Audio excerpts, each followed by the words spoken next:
We'll do that again. It's February 17th, Arecibo, Puerto Rico. My name is Jong-woo Han. I am the president of Korean War Legacy Foundation. This is my great honor and pleasure to meet you, and thank you for sharing your story with me so that it can be recorded in the internet and everybody will be able to listen from you. Okay? Okay. All right. So please introduce yourself. What is your name?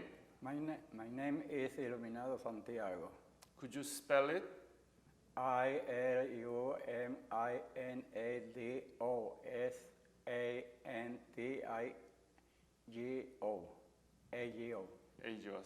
Iluminado. Iluminando Santiago. Iluminado Santiago. Yes. What is your birthday? November 29, 1926. 26. 26. So how old are you now? You are 89? Already. Wow. So I'm going to be 90 next November. Next November. Yeah. You look young. Getting on. Where were you born? Isabela, Puerto Rico. Isabela, right there. Right there, about maybe 15 minutes from here. I heard that it's a beautiful place. You have a beautiful beach, right? Beautiful, yeah. Tell me about your family when you were growing up. Your parents, your brothers, your sisters, when you were growing up. Well, my father and my mother, I think that my father and my mother, they born in Isabela. And I born in Isabela, two whole family, 5 kids, all male. All male? All male. And what school did you go? San Sebastian. And when did you graduate high school? Well, I finished high school in 1948. 1948, and what did you do? Well, then after I stayed in the island for a while, then after I went to New Jersey. New York University? No, but I went to Person Boy, New Jersey, where I spent, so I think like 2 years before I go to the Army, and then went to the Army, come back, got married. I came to Puerto Rico, then back to Person Boy, New Jersey. So there I got my kids, 5, all of them, just one live here in Isabela. For 4 of them that stay there in Person Boy, New Jersey. Then who is she? This is the younger one. Your daughter? Yes. What's her name? Janet. Annette, nice meeting you. Same here. And when did you join the military? I think 1952 to 1953, but I forgot the date, Were you drafted or did you enlist? Well, they just called me and I was there in Person Boy when they called me, and the day when I was supposed to go wherever I was supposed to go, I came back to Puerto Rico and then I stayed here I report here in the Buchanan. It used to be a military camp, training camp. I stayed about 16 weeks, and then from here, I went to Korea. So when you received the basic training, it was 1952. 1952. Yes. And did you know anything about Korea at the time? I didn't know anything. You didn't know? Until I got there. Had you imagined that you could end up being in Korea before? No. No. I never heard about Korea until I got there.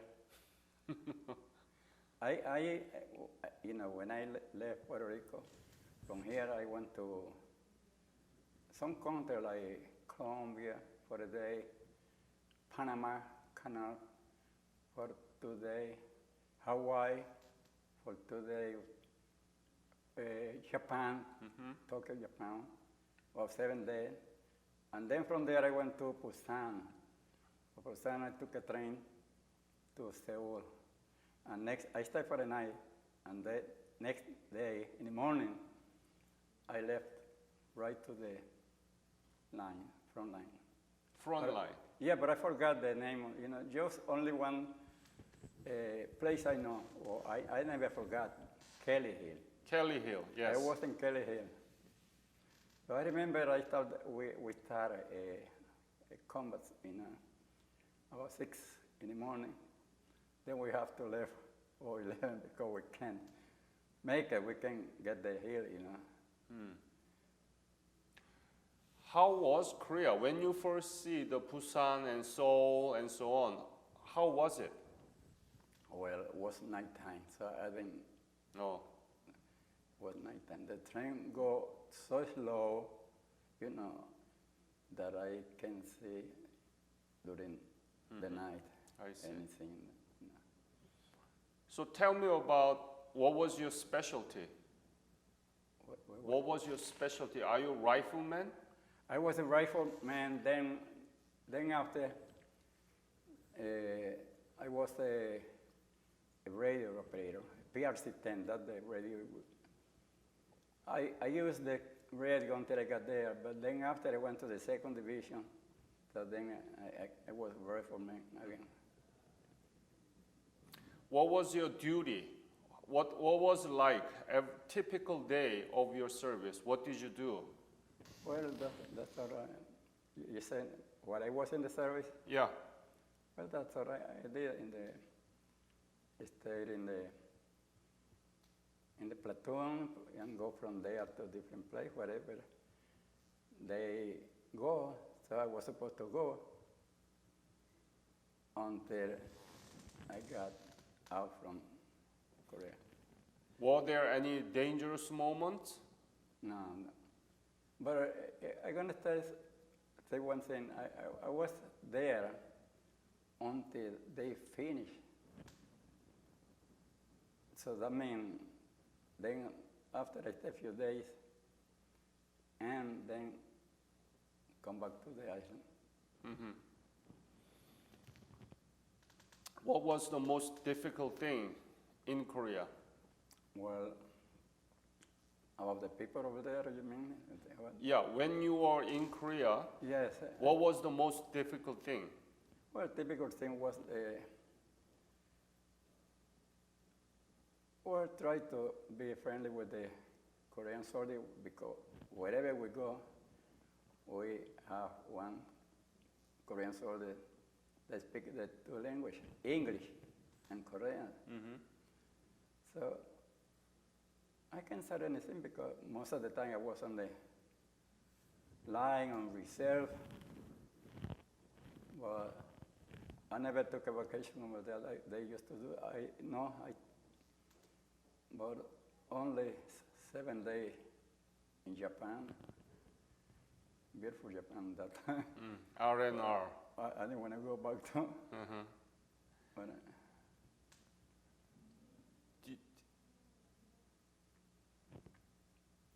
Tell me about the life in Korea. Where did you sleep? What did you eat? well, we don't sleep too much, you know. But we eat the American food. When I was in the 65th Regiment, we eat the Spanish food, but then after, we had to adapt it to the American food. What kind of Spanish food were you able to eat? We used to eat rice and beans like we used to do in here. So Korean they people, cook it there?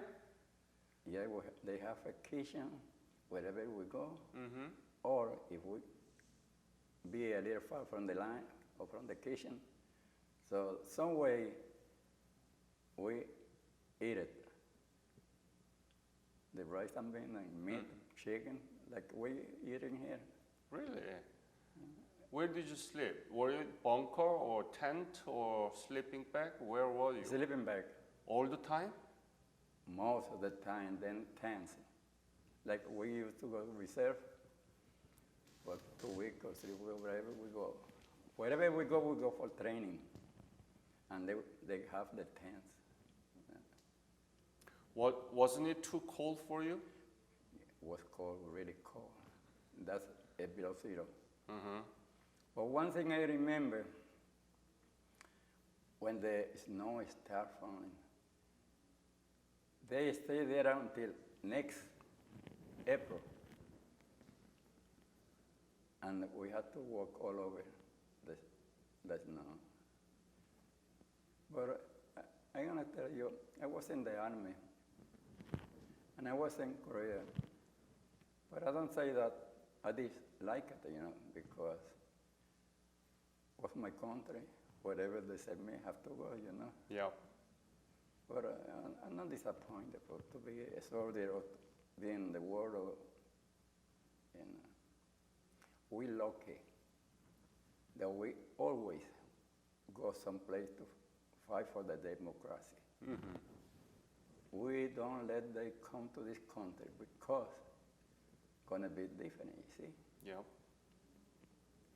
But I would like to go back for vacation one day. See. To Korea? Yeah. Do you want to go back to Korea? I don't have the money to go, But I would like to go to Seoul. Yep. See the difference. Because you're too young to know about Seoul, but they got the transportation they have was trains, buses. They got not too many roads like they used to have now, I think.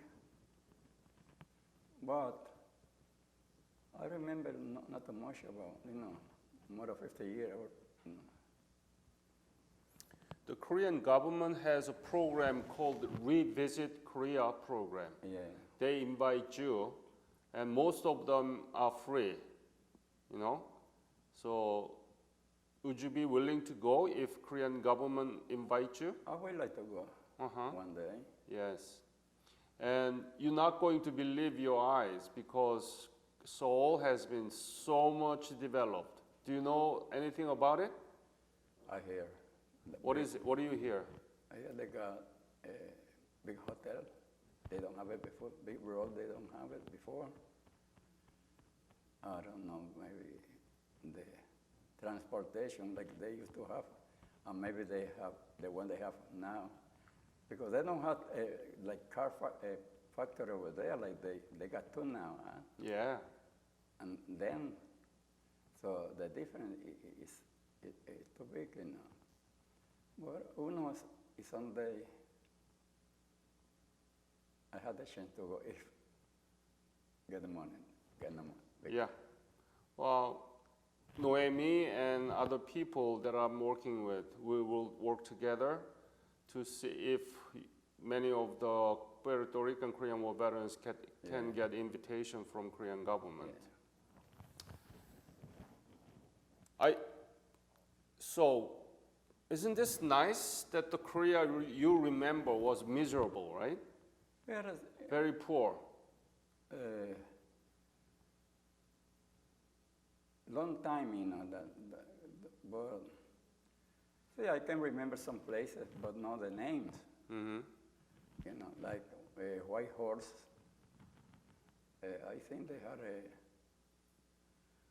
a hill they called Papatan or thing like that. Mm-hmm. But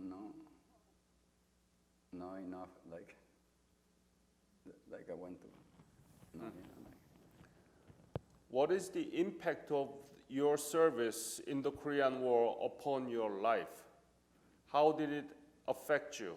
Affects your life? Well, too much.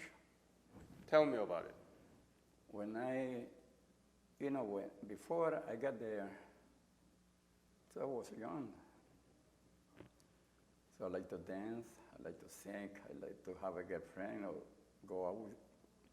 But then after I got there, Mm-hmm. I Nothing. don't have those things. But like I got a little mind sick. I can't sleep so good. Like ¿Cómo tú dices pesadilla? ¿Ah? Nightmare? Nightmare. Ah, Nightmare. PTSD. Yeah, post-traumatic, right? Yeah. Yes. That was for a long time, I think for a few years.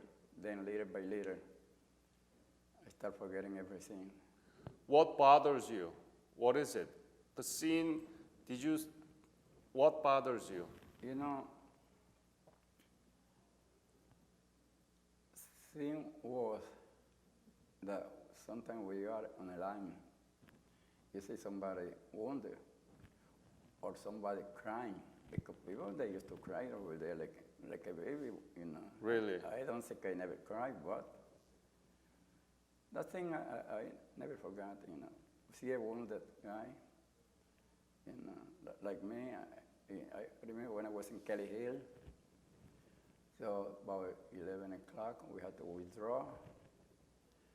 And then I was so tired that when I got maybe 5-10 minutes from I got sleep. So it got dark. And I was in the hill, right in what they call outpost. And I didn't know what it was until I heard some Spanish speaking. I asked them how to get out from there. And they said, go down the hill and you see a company, a U.S. company over there.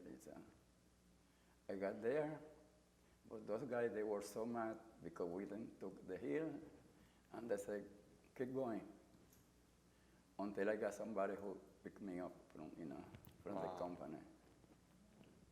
I mean, if I can get that guy, You must. I don't know where to go, But like I say, Could you speak a little bit louder? yeah, I was there,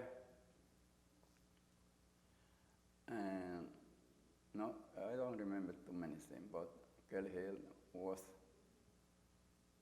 really a nightmare. I don't like work, but I'm lucky, or we lucky, the American people, that we ever go some other place, we don't have to wait until they got here. And I think Korea people, they live in peace now, and they don't want war. We are still divided by North and South. Yeah. You know North Korea, right? Yeah, Yeah. And still divided, and the war has not been finished. No. Yeah. What do you think about that?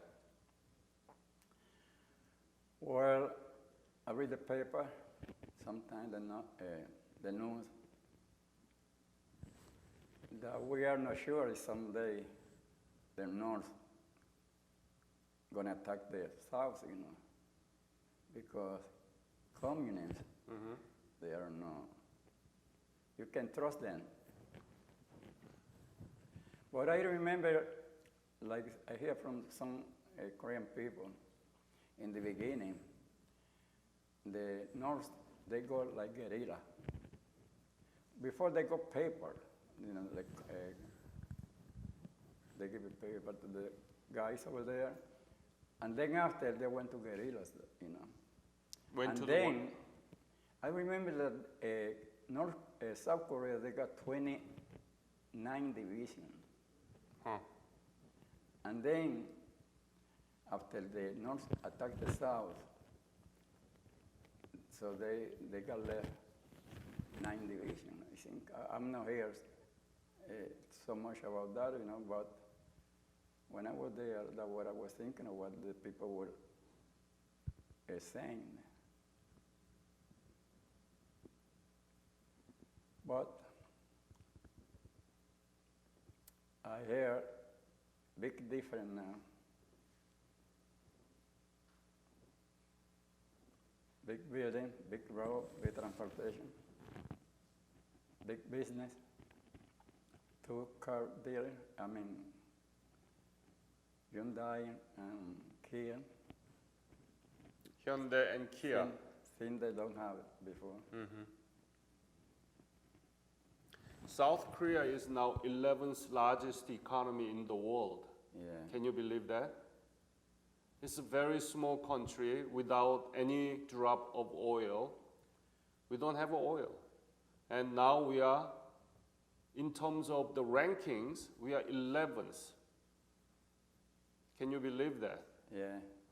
The country that you fought for 65 years ago and very poor and completely destroyed, now they are one of the best economy in the world. That's your legacy. Yeah. You fought for us so that we were able to rebuild our economy and democracy. Like I say, I was proud to be there because I know why we had to go there, you know. Because I think, in my belief, that North Korea want to take over South Korea. And from there, they want to go to Japan. Maybe, that's what I think, you know. That was like the second world, you know, Hitler, you hear, Germany. They want to hold the Europe. From there, go to South America. From South America, go to U.S. So I was proud to be in the army. To be in Korea. You should be proud of yourself. Yeah. Too old to go back. Yeah, you have to see it. Yeah. Until you see it, you cannot believe it. And when you see it, you will be really, really proud of yourself. So we want to invite you, and we'll work on it, okay? Okay. Your daughter is sitting there, and do you have any message to our young generation about your military service in Korea? Well, the thing was, I don't know how many Puerto Ricans still alive, because I don't know too many. I know like a couple, they when they are in Korea, you know, they fight, they were in the line. But the thing I would say is, I wish the best from the Korean people. And they don't forget the 65th regiment was there. Yes. That's why I'm doing this.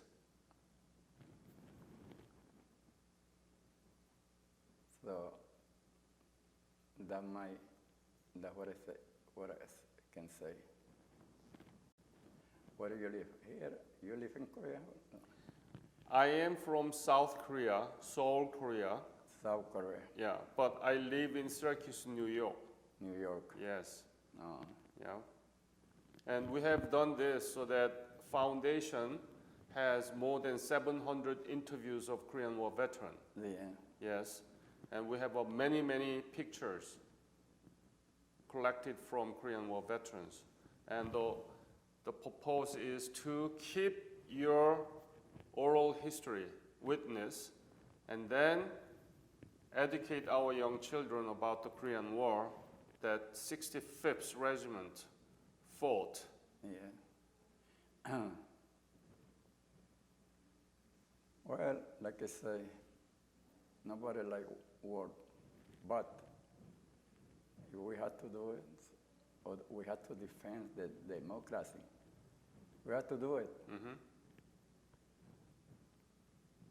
We don't want them come to this country or come to the, you know what I mean?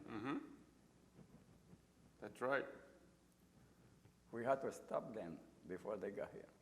Absolutely. That's why many Puerto Rican veterans shed their blood. Yeah. And I tell you, the 65th Regiment was the best. Was the best. I know about that. So you proud of yourself? I'm proud myself. But I never cry like some U.S. But I can never cry. Never cry. Yeah. Yeah. Very courageous. Any other message you want to leave to this interview? No, that's what I say. I was proud to be there. So I will, one day, who knows, if I go there. I don't want to take the train I took in Busan to Seoul because that's a long way. But you know how I got there? We don't know that we go to Busan until we got there. But I got there without see building or training or whatever, because before we got there, they throw like smoke bombs or I don't know what, make everything dark. You know, we got there early in the morning. You know, but for the Korean people, South Korean people, I wish the best, and I'm glad that they changed their life. And I wish for them the best, no war. But get ready. It's sometime they have to do it. Yes. Because you don't know the enemy. Sometimes it's behind the door and you don't know. You see. That's why we are doing this. And en nombre de Korea, Yeah. gracias por todo. But I tell you, that's the old man. But young people today, they don't think about, you know. Yep. Thank you very much. Well, I'm glad to be here. I'm glad to know you. So I wish the best for you. You got family in Korea? Yes. And from them, the best. Thank you, sir. Thank The you, best from the best. sir. Thank you. Okay.